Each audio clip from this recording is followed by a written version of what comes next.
Hey stop, tu roules sur le boulevard BD, cet album est fait pour toi. Pour l'amour de Mona Lisa.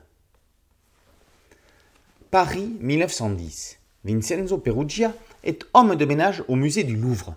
Un jour, en replaçant une vitrine protégeant un buste, il la brise malencontreusement et se voit infliger une retenue sur salaire.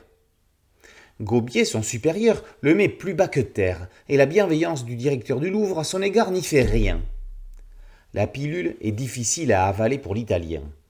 Son ami Jacques lui conseille de prendre du recul en prenant le temps d'admirer les œuvres qu'ils sont chargés de bichonner. Le mal est fait.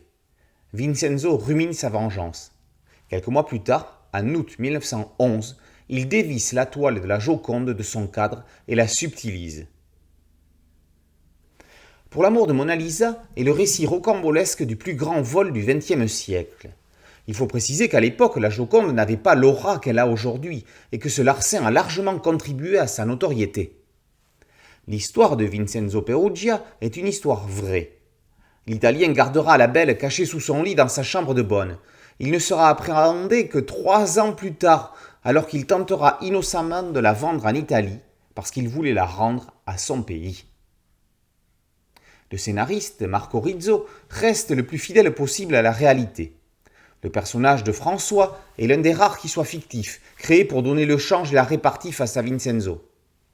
La véritable héroïne est bien Lisa Gherardini, l'épouse de Francesco del Giocondo.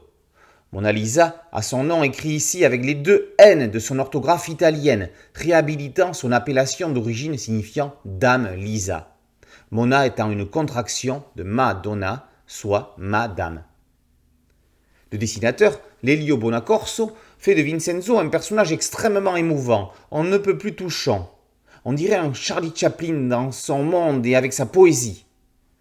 La colorisation sépia ancre l'histoire dans son contexte, figée dans le temps tout en étant éternelle. Avant d'être l'histoire d'un rapt, comme l'indique le titre, cet album est bel et bien une histoire d'amour. Le sourire de la Joconde est à lui seul une réalité qui dépasse toute fiction. Rizzo et Bonacorso démontrent une fois de plus qu'elle mérite son rôle de mythe. Pour l'amour de Mona Lisa, par Rizzo et Bonacorso, est paru aux éditions Stenkis. Boulevard BD, c'est un site dédié, un podcast audio et une chaîne YouTube. Merci de liker, de partager et de vous abonner. A très bientôt sur Boulevard BD. Ciao.